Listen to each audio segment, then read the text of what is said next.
हनुमान के दर्शन की परंपरा है। अयोध्या एक ऐसी नगरी है, सामान्य नगरी नहीं है। इसने साक्षात परम ब्रह्म का अवतरण देखा है। परम ब्रह्म का अवतरण इसी अयोध्या नगरी में हुआ। राम नगरी बनने का गौरव इसे और विलक्षण बनाता है। भगवान श्री राम अगर अगम, अगोचर और अनंत हैं, तो अयोध्या नगरी का अस्तित्व अनादिकाल से अद्भुत, अलौकिक और अक्षुण्य है। श्री राम नाम ही अयोध्या को संस्कृति के सर्वोच्च शिखर पर बैठाता है। भगवान श्री राम कोटि कोटि जनगण के मन और हृदय में वास करते हैं। प्रधानमंत्री नरेंद्र मोदी पहुंच चुके हैं हनुमानगढ़ी। परंपरा का निर्वहन करते हुए प्रधानमंत्री यहां पर पवन सुत हनुमान के दर्शन करेंगे।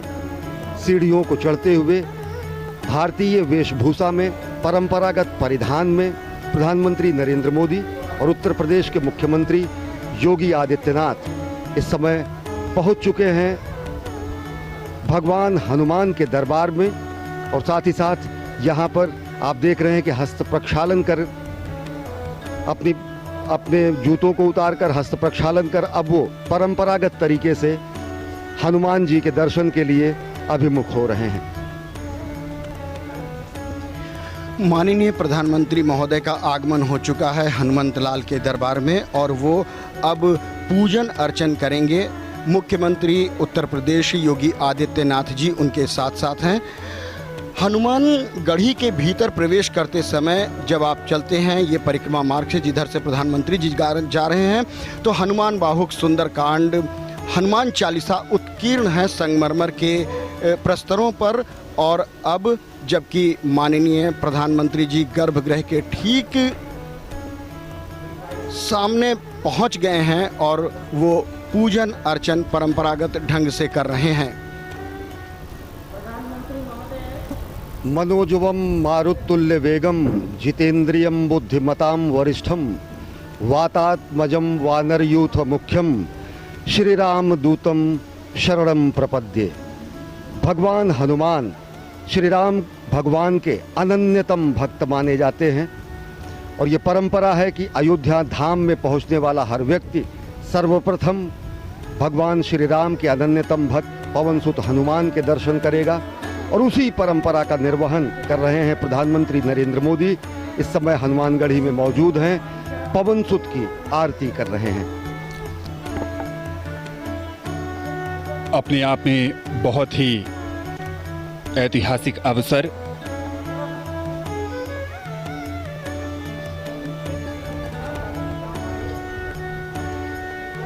प्रधानमंत्री नरेंद्र मोदी हनुमानगढ़ी में राम भक्त हनुमान की अर्चना करते हुए और अब परिक्रमा कर रहे हैं।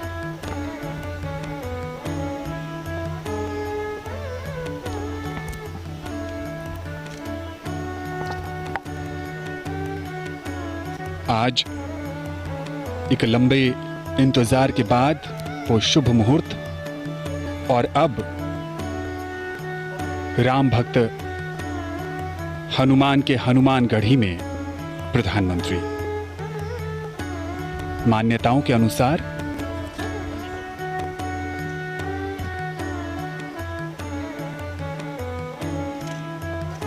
हनुमान जी का राज तिलक यहीं हुआ था। रामदूत अतुलित बलधामा अंजनी पुत्र पवन सुत नामा। भगवान हनुमान पवन सुत कहे जाते हैं और अंजनी पुत्र कहे जाते हैं। और सबसे बड़ी बात जो भगवान हनुमान को रामदूत की जो संज्ञा मिली हुई है वो उन्हें और विशिष्ट और विलक्षण बनाती है। और एक प्रतिबद्धता संपूर्ण विश्व के सामने स्पष्ट रूप से आती है जब खुद भगवान हनुमान ये कहते हैं कि राम काज कीन्हे बिना मोहि कहाँ विश्राम। और आज वही प्रतिबद्धता जो कि कही जाती है कि त्वदीयाय कार्याय बद्धा कटियम, यानी कि मातृभूमि के कार्य के लिए हम प्रतिबद्ध हैं, कटिबद्ध हैं। आज उसी प्रतिबद्धता के परिपूर्ण होने का दिन है और आज प्रधानमंत्री नरेंद्र मोदी के कर कमलों से भूमि पूजन होगा भगवान श्री राम के जन्म स्थल पर दिव्यतम भव्यतम निर्माण मंदिर के निर्माण के लिए।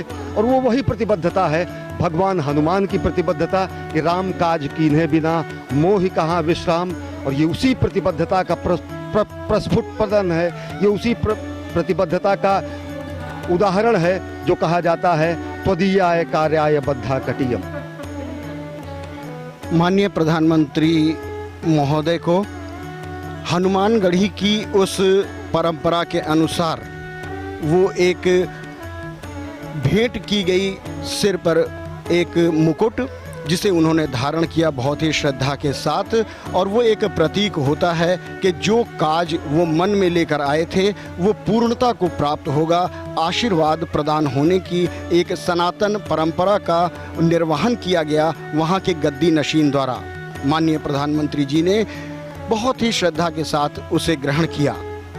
अयोध्या आज पूरी तरह से खुशी से नृत्य कर रही है, वो झूम रही है। आज उसके आराध्य उनके इष्ट भगवान प्रभु श्री राम का, जो कि रामलला विराजमान के रूप में जन्मभूमि परिषद में विराजते हैं, उनके भव्य भवन का निर्माण होना है। आज भूमि पूजन के साथ कार्यारंभ होना है। उसी कड़ी में माननीय प्रधानमंत्री महोदय ने हनुमानगढ़ी का दर्शन किया और अब वो जन्मभूमि परिसर की तरफ आएंगे। और रहा सवाल अयोध्या का, तो अयोध्या साक्षी बन रही है उस ऐतिहासिक घड़ी के। ये जो इतिहास लिखा जा रहा है उस इतिहास का साक्षात्कार करना अपने आप में एक दिव्यता की अनुभूति है। अयोध्या का जिक्र जब भी किया जाता है उस धार्मिक शहर के साथ श्री राम और सरयू नदी का महत्व भी हमेशा से ही सामने आता है। रामलला, उनके साथ भाई भरत, लक्ष्मण, शत्रुघ्न, साथ में हैं राम भक्त हनुमान, शालिग्राम और प्रधानमंत्री। हनुमानगढ़ी के बाद अब रामलला के दर्शन और पूजन के लिए आएंगे। राम का रामत्व उनकी संघर्षशीलता में है। राम के संघर्ष से साधारण जनता को एक नई शक्ति मिलती है। कभी न हारने वाला मन, विपत्तियां हजार हैं। राम रोते हैं, बिलखते हैं, पर हिम्मत नहीं हारते हैं। सरयू के तट पर पिछले कुछ दिनों से भव्य तैयारी की गई है। दिव्य आरती का आयोजन किया गया। इस पूरे उत्सव को एक मनभावन रूप दिया गया और विहंगम नजारा अपने आराध्य, अपने प्रभु मर्यादा पुरुषोत्तम राम को अनूठे ढंग से समर्पित ये कार्यक्रम और पूरे अयोध्या नगरी को प्रकाश की रोशनी से जगमग किया गया।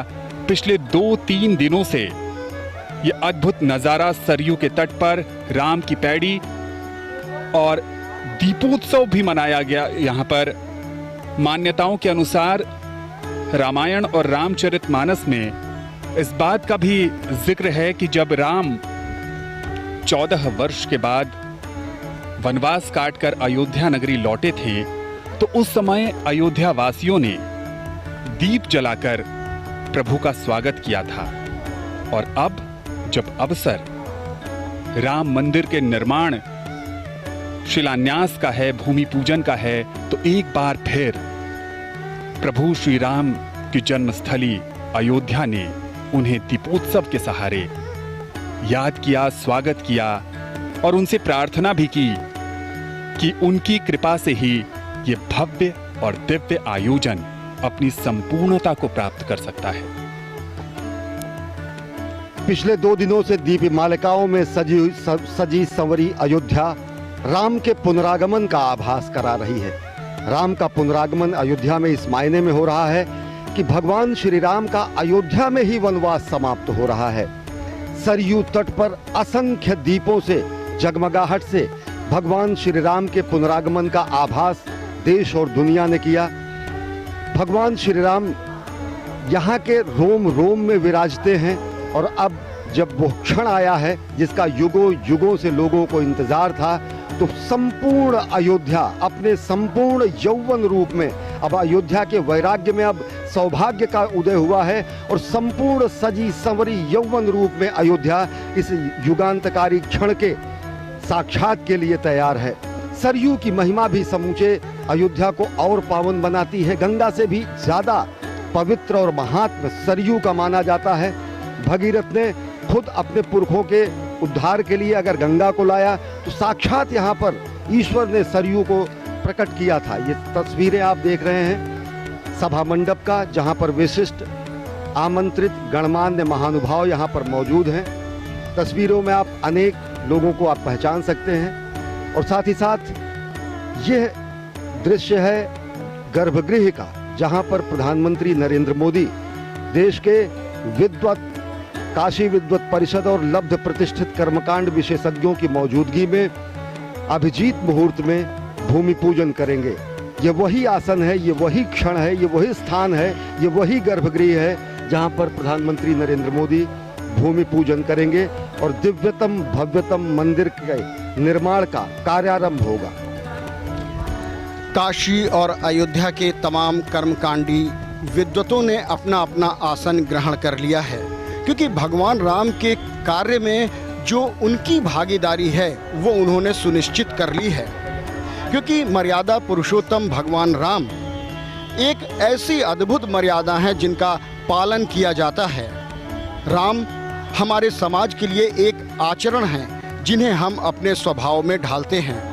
राम एक जीवन शैली है जिसे हम प्रतिदिन जीते हैं और जीने की प्रक्रिया में हम सुख और आनंद पाते हैं।